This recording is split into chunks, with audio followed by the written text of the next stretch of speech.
Hey y'all, today we're going to do our third DBQ, which is the Second Great Awakening. And the question is really similar to the last one, except for the question is to what extent did the Second Great Awakening shape race and gender in the United States? So I think you're going to be able to use a lot of the same information, we're just looking at it in a different way. So one thing to think about if we're thinking of context, and I forgot to go over this, right? What is a good context for the Second Great Awakening is the First Great Awakening. And in our First Great Awakening, I think the big word to remember is predestination, right? Although it was a spiritual revival, although it did promote individualism, one of the main parts of the First Great Awakening is that it still believed in predestination. So now we're looking at the Second Great Awakening, and what is the kind of defining feature of the Second Great Awakening is this word perfectionism. If I could just get you guys to remember if you can remember First Great Awakening, predestination, Second Great Awakening, perfectionism, that is the main thing. Perfectionism is this idea that you can be perfect in the eyes of God, that you can be just as perfect as God. You can love what He loves, you can hate what He hates. And that you should really strive for, neither more nor less than the law of God provides. So, this is Charles Finney. He is the preacher for the Second Great Awakening. And so, this idea of perfectionism is you can perfect yourself, you can perfect society.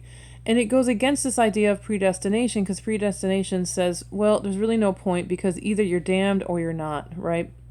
Perfectionism says you can perfect society, you can perfect yourself, and as a matter of fact, it is your duty to do so.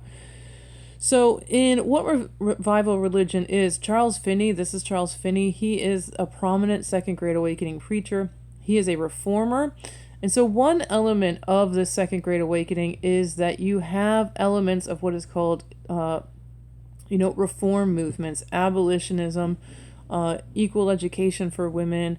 He's going to create Oberlin College. So he is one of these people who is active in reforming society because he believes as a Christian, it's this idea of kind of like, what would Jesus do? We need to do that. And so this revival religion is in this document C. And I think you can really link this to perfectionism.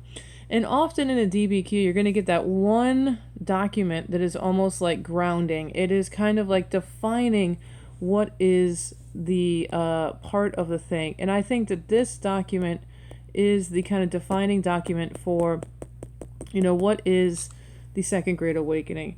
And so here you can see they're longing for and desire for salvation in the world. They're going to be in agony for individuals whom they want to have saved, right? Friends and enemies. A revival breaks the power in the world of sin over Christians. Fresh impulse towards heaven, right? So, to Charles Finney, if we take hold of this Second Great Awakening idea of perfectionism, you cannot sit down while society is, unjust. You cannot, just sit there. And so he preaches the Second Great Awakening, and there are a lot of things that sort of come out of the Second Great Awakening. It is taken in a million different directions, but much of it is, in upstate New York. This is one of the documents, and these are all sort of like anti-slavery churches. You have 1831 revivals for the Second Great Awakening, and people called this the burned over district. So Mormons are going to start here. Seneca Falls is like right here. Let me get some, sorry. Let's see. Seneca Falls. Let's see. Oop. Come on, guys. Come on, little pen. I love you. You're going to do it. Come on, pen. All right, here we go. No. Why won't you go, pen? You got to do this. All right. Here we go. Sorry, my pen was not working. So, here we go. So all these little dots in this like burned over district, these are things that you could sort of link to the Second Great Awakening. We're going to talk about Seneca Falls, which is here. Rochester is going to be the center of the American Anti-Slavery Society. Seneca Falls is women's rights. When we talk about the, what do you call it? Oneida community is in here. Mormonism is going to start here. If we did like a little plot graph, what is weird is that all of these things are kind of centered in this region. And what I want you guys to think about is complexity. Yes, we could say this is caused by religion, but I think the big thing about this map that you could think about is there another explanation? And what I'm going to say is there is something that is right literally here. What is right here is the Erie Canal, right? When we talked about transportation innovation, the Erie Canal is literally right here. It's almost like a plot point graph, right? So could we say that maybe the market revolution is responsible for this? Sure, right? So if you wanted to bring in complexity, you could say while it is religion, it is also the market revolution. These people are going to be the middle class. These are the people who are on the very edge of this society. They are managers, they are the middle class. And these are the people who are turning towards these more, towards revival religion, towards the temperance movement, towards all of these things. So it is something to consider as you look at all these documents. The other thing to think about is the fact that it's not happening in the South. It's not happening in the West. Their places are not changed as much as like upstate New York is changed. So there are a lot of different religions that are being kind of like created around this. One of them is the Seventh-day Adventists. They were originally called Millerites because Miller is the guy who came up with this. He thought he was going to do a calculation. He looked at all these numbers that are in the Bible, and then he's like, I know when the end of the world is going to be 1843. He published this, and a lot of people believed him. And then people called 1844 the Great Disappointment. People were like crying in the streets because they went out their doors on one day. People like sold their property. They were like, I'm never coming back. This is the end of the world. And the next day they're kind of like, well, what do we do now? Well, they're going to create the Seventh-day Adventist. Mormons also are created at this time. In upstate New York, he received some tablets. John Smith. It's essentially a sequel to the Bible. I don't know how else to say it. So he believes that Jesus, after, came to America and revealed himself to the Native Americans that are in the United States. And through these teachings of like the sequel to the Bible, he actually kind of like brings the United States into the story of, Jesus and all these things. He is going to promote polygamy. He does promote strict gender roles. And, I'm going to take a look at this later. He tries to explain things like racism and why they're Native Americans and all this other stuff. He kind of comes up with this, and it becomes extraordinarily popular. He is going to start trying to find and create a perfect society. He starts in Illinois, but he's actually going to be murdered in an anti-Mormon mob. And they have to kind of continue to migrate. And they migrate all the way to Utah, which actually wasn't even a part of the United States at that time. And so if we were taking a look at race with the Book of Mormon, there's this idea that, if you're trying to explain, like, why is there inequality? Well, I don't know. He basically explains that there was this group of people who, sinned or something. If you're Mormon, you could explain this better to me. And they basically got this like curse of blackness upon them. Anyway, you could take a look at some of the propaganda today with the Seventh-day Adventists and the Mormons.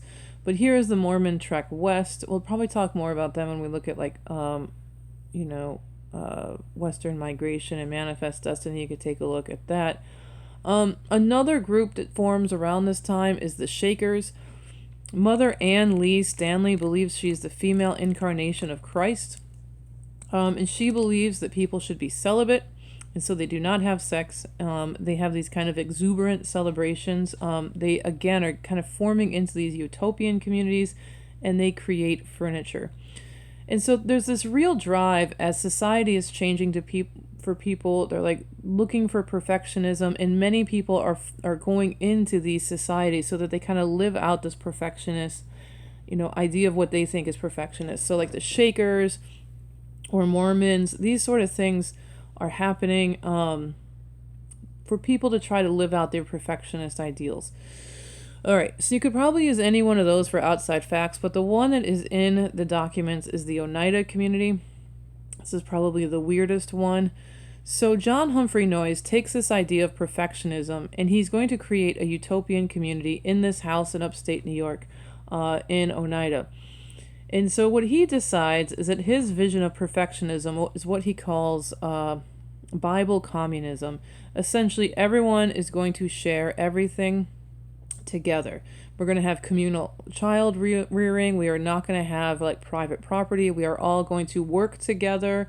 And so they are going to produce silverware is one of the things that they are going to produce. And so they're going to take all those profits and they're going to share them amongst the people who are there.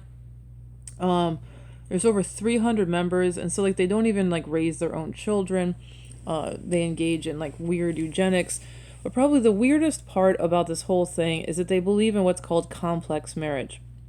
So John Humphrey Monois wants to have the perfect society, and he believed that essentially the second coming of Jesus had already happened. If we create this perfect society on earth, we will basically live forever. And so he wanted to create this perfect society, and he said, in this perfect idea of Bible communism, of sharing everything all the time, having no idea of self, you cannot have an idea of my husband or my wife or my children. And so everyone was married to everybody else. And this is called complex. And to say it's complex, it was very complex. And so he was also considered, he wanted to have complete equality of the genders, and he did not want to burden women with unwanted children. So he actually came up with this thing called male continence, which was that men would be arranged to be with women, but they essentially could not finish the act anyway. And so men had to perfect this male continence anyway. And then because you had to perfect this, young like postmenopausal women would be like arranged to be with younger men so they could practice, but of course the older men would be with like younger women. It was a very complex society. And it's an example of some of these utopian communities where people are trying to live out their ideas of perfection with complex marriage and, making silverware. I don't know. But the other thing is they did believe in women's rights. Women wore pants. Women were involved in, male continence as a form of birth control. So women weren't like, burdened with children. It actually strangely worked for a weirdly long time. He is going to get arrested for, I think, basically raping young women. But it is a strange example. The transcendentalists are also happening at this time. The transcendentalists do not believe in religion per se. So whereas the Oneida community was based on the Bible, the transcendentalists want to be spiritual but not religious. But they do believe in perfectionism. They believe in perfectionism by like wandering in the woods and thinking deep thoughts. And so what they want to do is like go into the woods. It's a bunch of like poets and intellectuals who want to farm and like give back to nature, right? And they're going to raise their chickens and do all that. They do promote equality between the genders, but they don't do well as a society because poets don't make good farmers. But so there's Brook Farm, which is like a transcendentalist utopian community. So these communities are examples of people trying to work out perfectionism. There are a lot of denominations which are growing at this time, the biggest one being the Methodists.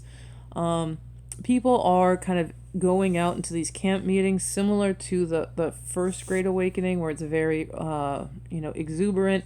Like I said before, the main thing is that they no longer are believing in predestination. So we talked before about the changing gender roles, the cult of domesticity, the rising middle class, and kind of this like no longer provincial agrarian society. And so we have a lot of wage growth and this wider availability of spirits like whiskey and gin. And we could look at this as a link to the market revolution. If I have to make all of my whiskey, I'm probably only going to drink like once a year, like at Christmas or like my birthday or something like that. But under the market revolution, people could buy a lot more spirits, a lot more whiskey, a lot more everything. And so in 1830, people drank a lot of gin and everything else, but gin was the big one. Whiskey and gin was the big one. So they actually drank 3 times what people drink today and 5 times what it had been in like the 1740s. Because I have money burning in my pocket, I can now go out and drink, and people were drinking in massive amounts, 5 times what they had in the 1740s. People kind of looked out at this and they were like, this is a problem. And it is the most popular movement. Mostly middle class white Protestants are like, we need to stop people from drinking so much. So again, People, if you have to make all of your own whiskey and all of your own beer, you're not going to drink as much. But now with the market revolution, it is widely available and you can just buy it. And so more people are drinking. But the temperance movement is going to kind of try to stop this drinking. There's a lot of propaganda. This is a famous one called Drunkard's Progress. It often shows up on tests. I'm going to focus on some other ones, but all of them have the same general idea, right? You starts with a drink, the beginning of sorrow, neglect of business, idleness, languor, loss of appetite, the strong drink increasing, right? So he's drinking. Oh, and the other thing is, he says bitters. He's actually drinking it like medicine. This is like the medicines people would sell. Then he's going to go out to the grog shop, right? Where he's in bad company, cursing, swearing, quarreling, obscenity, ridicule, religion, hatred of religion, and the gate of hell. You got this guy puking over here. You got, I don't know, they're fighting, all this stuff. I think he's selling his clothes to get whiskey. Then beastly intoxication, loss of character, less natural affection, family suffering, brutality, misery, disease, mortgages, sheriffs. So he's going to get like hauled off. He's like beating his children with fire implements.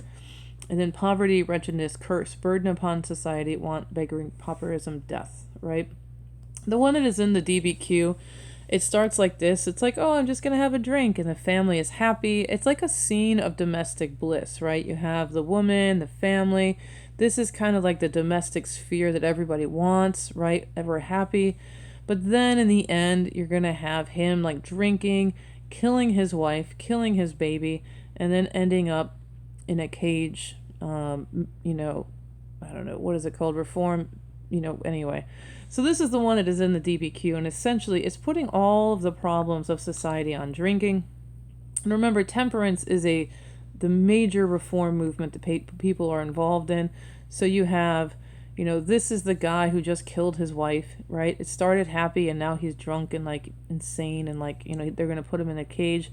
This is like, I think his son, who's obviously involved in gangs, and this is like his daughter, who's obviously like a prostitute, right? So if we want to stop prostitution, if we want to stop gangs, if we want to stop violence, if we want to stop insanity, if we want to stop all of these things, what do we have to stop? We have to stop the bottle, right? And so, it's like step 1, take a drink. Step 8, commit suicide. Step 1, take a drink. Step 8, be insane after killing your wife, right? These are the stories that they would tell in this temperance movement. And again, middle-class women are a part of the movement. This is very popular, and people are trying to perfect society by ending drink. Again, think about perfection. They're trying to perfect society. And women are involved in temperance. Women are also involved in things like the Female Moral Reform Society. People would go out to brothels and sing and pray. So, they would be like praying outside of a brothel to make sure that like the Johns were getting, like, I don't know what they would do anyway. But women, this is like within their domestic sphere, because they are pious and pure. This is something they thought they needed to do. Because they're pious and pure, they need to stop drinking. Because they're pious and pure, they need to stop prostitution, right? And because of perfectionism, they think it's their job to stop all of this stuff, right? Another example of a woman who is involved in reform is Dorothea Dix. She was involved in asylum reform. I mean, essentially, before Dorothea Dix's reforms, if you believe in predestination and someone is seen as being insane, they would just be like, well, that person is obviously flawed. We need to basically put them away, right? Put them in a room, forget about them. We're going to lock them up. It's like you are predestined, you are a bad person to be insane, so therefore we don't care about you. But under this idea of perfectionism, you shouldn't put like someone who needs help in a prison. You should help people who need help. And so, Dorothea Dix does an investigation, and she basically says we should help these women, and that is one of the documents. But while she's doing it, she's trying to like put it in language of like, I'm just a woman. I'm, going against all my womanliness, but this is terrible. We can't do this. So women are active in the temperance movement. You have examples of like Dorothea Dix being involved in the asylum reform. And I guess the other thing about asylum reform is that a lot of women were deemed like insane or like had hysteria, because if they were like challenging any gender norms. So a lot of the people who were put in these places were women who were like kind of acting out. And so she was saying we need to change these things. Women are also involved in the abolitionist movement. Anyway, women are like the angels of society, all right? And so Dorothea Dix is kind of trying to play into that idea, but she is also trying to change society. Abolitionism starts during this time. And to start with, the abolitionist movement was the American Colonization Society. This is something that was put together by like Madison, and Jefferson supported it as well. So when Jefferson was like, I'm an abolitionist, but I own slaves, what he believed in, it was like gradual manumission and compensation, and then we're going to send them back to Africa. So people basically gave money to the American Colonization Society. They would then pay for people to go back, in quotes, to Africa or Liberia. They would sometimes buy people out of slavery. So essentially it was like a fundraiser to get people out of slavery and send them back to Africa. The other thought was that like slave owners would be more willing to free their slaves if they knew they were like to solve the problem. They would be going back to Africa. And so this is the first and most popular idea, is the American Colonization Society, which was gradual manumission, compensated, meaning paid, and back to Africa. William Lloyd Garrison was a member of the ACS, or the American Colonization Society, and then on the 4th of July in 1839, he just basically stands up and says this is wrong. He basically says slavery is immoral, slavery is a sin, and if we continue with this sin, God is going to go against us. And so he forms the American Anti-Slavery Society, which wants immediate, uncompensated emancipation with citizenship. Slavery is a sin, and we have to perfect society by getting rid of slavery. If we don't, God will shun us. It's terrible, right? And so, you can look at this later if you wanted to, but with abolitionism, William Lloyd Garrison is going to promote this idea that slavery is a sin and you cannot abide by it. You need to end it now, right? So there's that. Other things with religion is Richard Allen in Philadelphia. He is going to start the AME. So we talked a little bit about religion in the South, which a lot of these same Second Great Awakening messages are being heard in the South. But the thing is, a lot of the times, folks, the enslaved communities had to preach in this like hidden institution. They would have to go to church where their masters are preaching obedience, but then like within their own stories, they would focus on things like Moses and redemption and freedom, right? And that would be kind of in the South. But in the North, right, in Philadelphia, Richard Allen is going to create the AME essentially after the Methodist Church segregates African Americans, and they just basically stand up and leave the church, and they are going to form their own church. And this story is basically in Doc, I can't remember what doc it is, but the Richard Allen doc, where he's describing when he decided to leave the Methodist Church. It's just he realizes it's over because of this like segregated seating in a northern Philadelphia church. All right. So women are involved in the abolitionist movement. Women are involved in the temperance movement. Women are involved in all of this. And women, when they start getting involved in these, people aren't like shocked, because women are, again, in that cult of domesticity, pious and pure, and they are the moral center of society. So it makes sense that women would be like trying to reform prostitution and anti-drinking and, all these other things, or even abolitionism. And a lot of them are also involved in churches. Now, when some women like Elizabeth Cady Stanton are denied the right to speak at an abolitionist convention, they essentially start to organize their own political movement at the Seneca Falls Convention, where they are starting to demand not just to be able to speak out, but to be able to vote, to be able to own property, right? They want to start being able to do things outside of their sphere. And part of it was because they felt like, if I could write a law, against drinking, why wouldn't you let me vote for it, right? And so they honestly thought that, getting a right to vote would also help them promote a more moral society. Why wouldn't you give moral white women the right to vote? It's crazy, all right? At Seneca Falls, Frederick Douglass was there, and this is kind of an offshoot of the abolitionist movement. So when you're taking a look at, Seneca Falls, and we already had basically the same document put into the last one. And so now you have to kind of decide, do you think Seneca Falls was it influenced by religion? Was it influenced by the market revolution? And you could honestly say both in either one. Because you want to think about complexity, right? Which is why I kind of made these two DBQs very similar. So while I'm writing one, I could be saying it was the market revolution that did all this, but then I could also say it was the, if I wanted to bring in complexity, I could bring in elements of the Second Great Awakening to show that I know that other stuff is going on. I could maybe, I don't know. I'm going to try to look at this and then you might be able to make sense of it.